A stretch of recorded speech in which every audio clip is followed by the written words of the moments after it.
What Royal Enfield have achieved with their 650cc twins is rather extraordinary.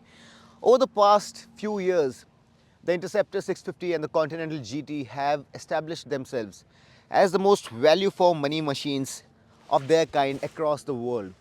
And when I say value for money, it's not just the proposition in terms of the price that you have to pay for the product, in terms of quality, in terms of the kind of performance that you get, the heritage, the brand value. The two products are really extraordinary.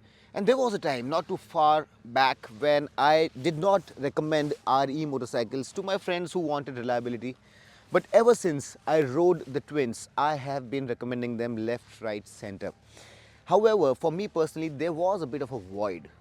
Now, I am not a cruiser guy myself, but when you look at the Interceptor, with all its bare bones classic styling, it still does not look as voluminous as it should. And let's be honest about it, the Continental GT is not for all of us. In that context, this motorcycle right here, the Super Meteor, the cruiser rendition of the 650cc twin, is really beautiful. And of the three motorcycles now that we have on the 650cc twin platform, this one is the most beautiful looking and by a long shot. Just look at the proportions of this motorcycle.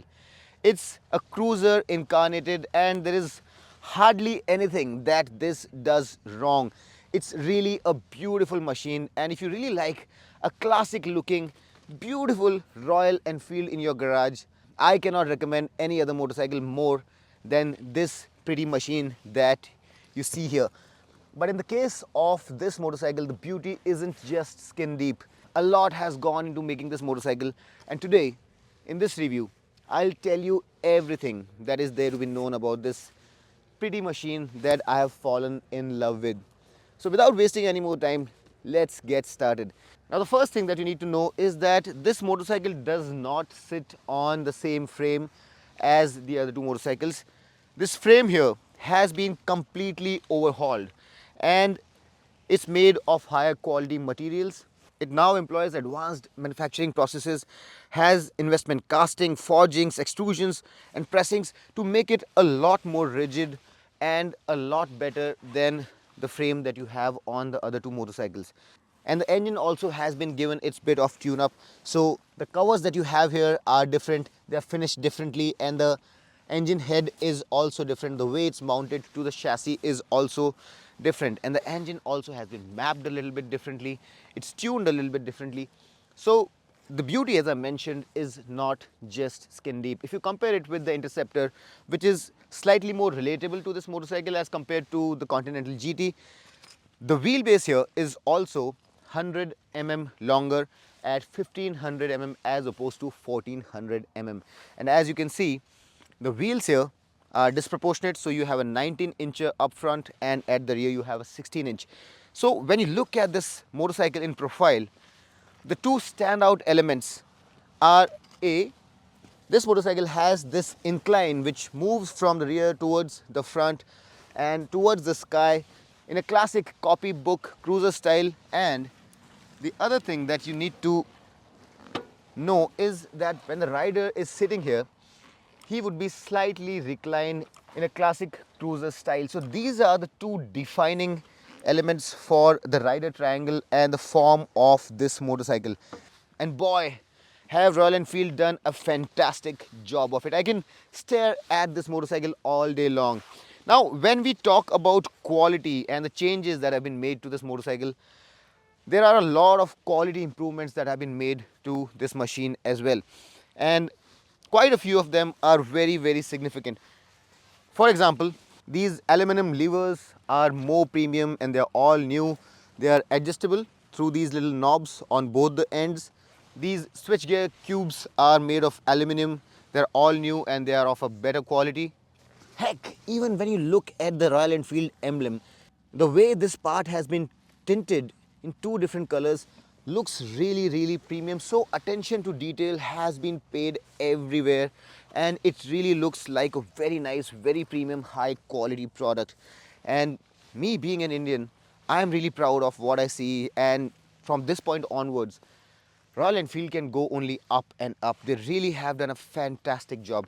Now let's talk about all the elements that make this motorcycle special. And still continuing the quality theme, now you have 43 upside down forks which endow this motorcycle with a lot of stability and poise in a straight line at least. Then you have this very beautiful aluminum bracing over the front fender which adds a touch of class. You have a 320 front disc, 300 rear disc for the stopping capabilities. The motorcycle does stop very well. It's paired with a dual channel ABS setup. Up front you have a 100 section tire, at the rear you have a really wide 150 section. Now the quality of these tires could probably have been a little bit better. These are not the grippiest of the tires, but for a cruiser motorcycle I won't recommend you take it out around the hills, because for that I would recommend a different motorcycle. On these beautiful roads that we have in Jaisalmer, this motorcycle did just fine, and I loved my time just sitting on the saddle and looking at the horizon endlessly. Now, another great thing that Royal Enfield have done with this motorcycle is introduced an LED setup on the headlamps for the first time ever, and boy, have they done a good job of it.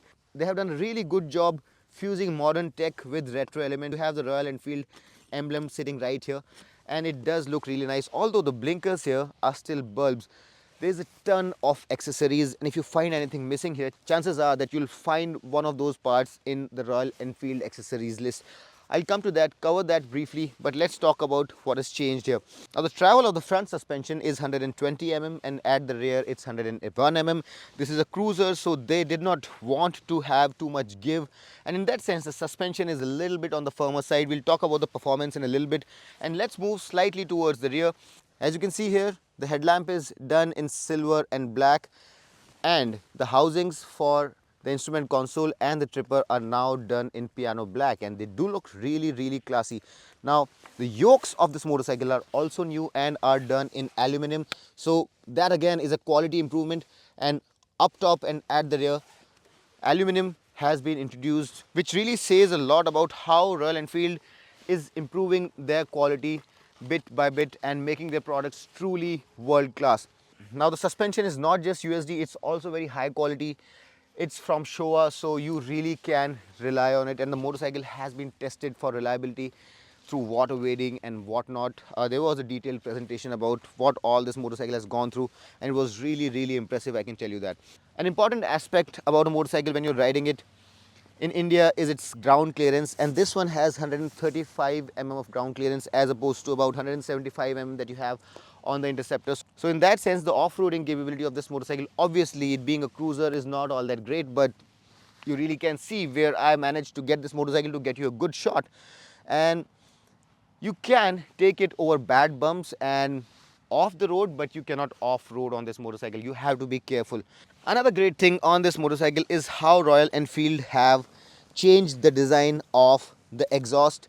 They are longer, they are tucked in, they are more streamlined, they are flatter, and they really add to the beautiful character of the motorcycle. They're finished in this beautiful chrome, and they have these heat plates as well, and they do look really nice. Now since I'm on the topic, I'm pretty sure that you want to listen to the exhaust as well, and let's fire this baby up.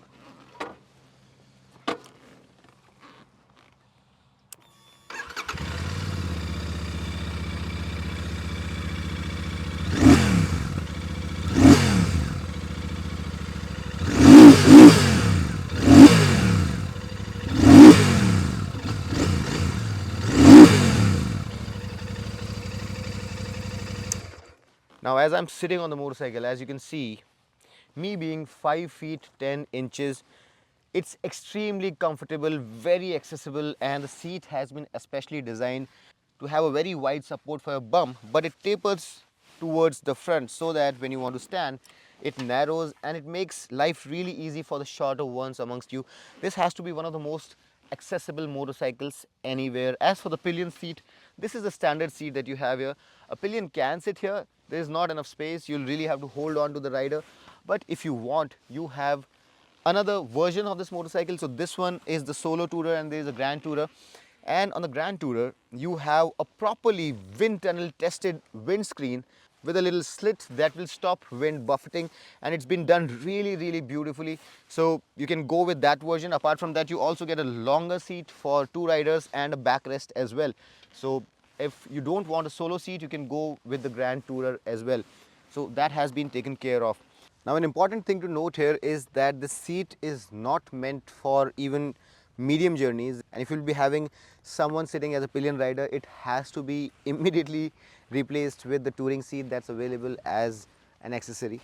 For not just is the seat very short, it's also sloping backwards, and you don't even have a proper grab rail to hold on to. There's just this little loop here, and that's not sufficient for the safety of the pillion rider. So if you'll be having a pillion rider, you'll have to make sure that the seat is replaced.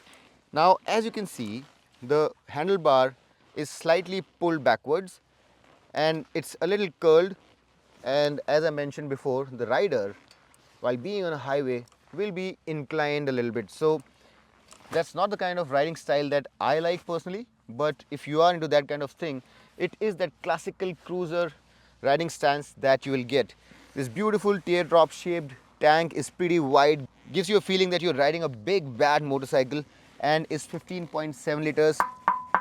It's metal in true Royal Enfield style. You have these bar and weights finished in aluminum, and there are some familiar controls as well here. The instrument console is also quite familiar. We have seen this unit on the Meteor and the Classic, and it's the semi-digital unit that we have seen there.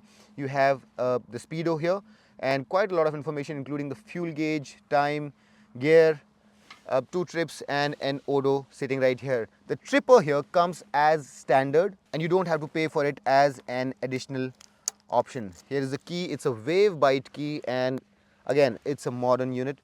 You have all the information on the instrument console, but I really would have liked it to have the average fuel efficiency, which it does not have, unfortunately.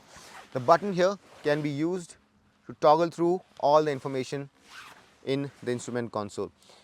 Now, as I mentioned, these bits are more premium, made of aluminum, since this is a more premium product, and these controls for turning the engine on are familiar. We have seen this before on the Meteor as well as the Classic and the Hunter. Then you have this hazard switch here, high beam and low beam, turn indicators, and this is how the horn sounds. And the fuel tank cap also is finished very beautifully. I really like how Royal Enfield have finished this. So you lift this flap up, and then this is the hinged cap for the big fuel tank. Now, while we are on the topic of the fuel tank, the fuel efficiency on this motorcycle would be about 22 kmpl within the city, and if you're riding on the highway, it would be about 27 to 28 kmpl. The maximum fuel efficiency on these roads where you have the horizon in your view endlessly, and if you're not riding at speeds more than 100 kilometers per hour, the maximum fuel efficiency that you'll get would be about 30 kmpl. Now, as I mentioned before, this is a proper cruiser and it has this feet forward riding position, and what that really means is that the weight of your entire body would be on your bumps and slightly on your back, and you'll really have to grip the handlebar. So this is not the anatomically perfect position to ride, and you have to be used to that riding position for riding this motorcycle for long distances. So that's something that you have to be mindful of. At the rear also, the suspension has been completely remade, and the stroke, as I mentioned here, is 101 mm. This is 5-step adjustable, and it's slightly on the firmer side as compared to the other two motorcycles in the 650cc twin family. Now, as with the front, at the rear also you have an LED tail unit, but what Royal Enfield have done really beautifully is that they have not tried to shout out loud from the rooftop that look, we have created an LED tail lamp cluster. Although it's an LED unit, it still looks very simplistic and very nice, a retro styled light, and that's the beauty about this motorcycle. It's minimal yet very classy, although the blinkers at the rear are still bulbs. Again, as I mentioned before, just look at this motorcycle. This has really been very tastefully done, and to me, this is probably one of the most beautiful Royal Enfield motorcycles ever. You have this Super Meteor 650 labeling here, and some nice pinstriping, and this classic Royal Enfield loop, which is a signature Royal Enfield element. So all in all, A very tastefully done, very beautiful motorcycle, which is not just beautiful but also very high quality. Now the side stand of this motorcycle has also been very sturdily built, and as you can see, when you lift it up, it tucks in very neatly behind the silencer, and there is this little notch here that you can use to engage it very easily. Very good job. And you also have this proper main stand as well. Now the shifter here also is a heel and toe shifter, and if you're wearing some dressy shoes, it'll prevent your shoes from getting spoiled or getting ruined. Now there are a few other things like the accessories and the colors that we'll talk about when we get to the end of this review, but I think it's time now that we talk about the performance and the ride and the handling of this motorcycle. And in essence, this engine is the same engine that powers the Interceptor 650 and the Continental GT. Although it's slightly retuned, it's been remapped to suit the character of this motorcycle more. And how it has translated in its performance is that this engine feels slightly more refined. It's completely vibe free. There are absolutely no vibrations on the handlebar, on the foot pegs, on the seat, anywhere across the rev range. So it's one of the most refined Royal Enfield motorcycles ever, and in that sense it's a slight improvement over the other two motorcycles that we have here. And again, this is a very linear engine, so the torque is available right from the bottom of the rev range, and you can ride this motorcycle at ridiculously low speeds in higher gears. And I did a bit of testing, and in the 6th gear this motorcycle can be ridden from speeds upwards of 40 kilometers per hour, and then in the 5th gear 35 kilometers per hour, in the 4th gear 30 kilometers per hour, and in the 3rd gear you can ride it at speeds as low as 25 kilometers per hour. So in that sense it's a very tractable, very torquey motor. And in terms of its gear speeds, it would reach speeds of 65 kilometers per hour in the 1st gear. So the 1st gear is rather tall. 2nd gear 95 kilometers per hour, and the 3rd gear will take you to 120 kilometers per hour. Now the one aspect where this is probably not as strong as the Interceptor 650 or the Continental GT is its top speed. And with the speedo indicated top speed of 165 kilometers per hour, it's slightly lower than the other two motorcycles, and that's down to the fact that a lot of solid metal has been used on this motorcycle. As you can see, it's a lot more voluminous. Quality materials have been used to fill up a lot of spaces, and this motorcycle is heavier than the Interceptor by about 39 kgs. So while the Interceptor is 202 kgs curb weight, this one is 241 kgs. So it's a heavy motorcycle, and that has of course taken a bit of toll in terms of performance. So while it is quick, it doesn't feel as quick as the Interceptor or the Conti GT, and it does feel slightly more relaxed, and the top speed is also slightly lower. The fuel efficiency also is not as high as the Interceptor 650, it's marginally lower. From the rider's perspective, the moment you swing a leg over the saddle, it feels like you're at home. It feels very comfortable. Right from the get-go, it feels like a very nice motorcycle. Although the maneuverability on this motorcycle is not as easy as the Interceptor 650, so it has a wide turning radius, and that's understandable, this being a cruiser motorcycle. Also, the profile of the tire, the rear is quite flat, so around the turn ends it doesn't feel as natural as the other two motorcycles. So you would like to keep this motorcycle on a straight road. It does not like to be thrown around corners with a lot of enthusiasm. Although long sweeping bends really feel nice on this motorcycle, but as you would understand, if you are a corner carver, if you want to go on a track, if you want to go apex hunting, this is not the ideal motorcycle for those purposes. But in a straight line, it does feel extremely stable. It feels very planted. The longer wheelbase does make its presence felt. And the best thing about riding this motorcycle is that you have tons and tons of people twisting their necks, craning their necks, and looking at this beautiful piece of machine. It is really a head turner indeed. Suspension, as I mentioned, is slightly on the firmer side, so if you're going over rough surfaces, you are going to feel a bit of vertical movement, and you have some preload adjustment at the rear. Right now it's at its softest setting, and still it's not very soft. So I would really recommend that you keep it at the softest setting if you really want comfort. Although if you are on these pristine roads, you can do with slightly stiffer setting as well.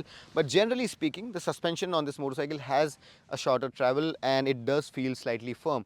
It's not the softest of the suspensions that you would come across.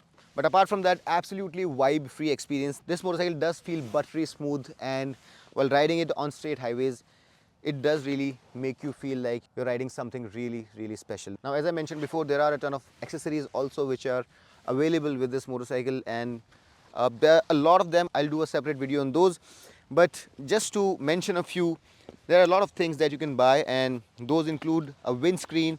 You can have a separate set of foot pegs. You have the solo seat finisher at the rear. You have side panniers.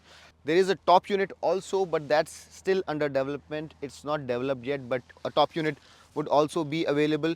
Now, if you don't like those wheels, there is an extra set of wheels also available, but right now it's not available for the Indian market. It's only for the export market with machine finish. Then you have the engine guard, which is available in a wide as well as a narrow format. You have replacement blinkers, you have additional auxiliary headlights. So there's a lot of stuff that you can use to enhance your motorcycle, and as I mentioned, I'll do a separate video on all of those units. Now, in terms of colorways, you have two different colorways to choose from for this specific motorcycle, and if you're going with the Grand Tourer, you have two more colors to choose from.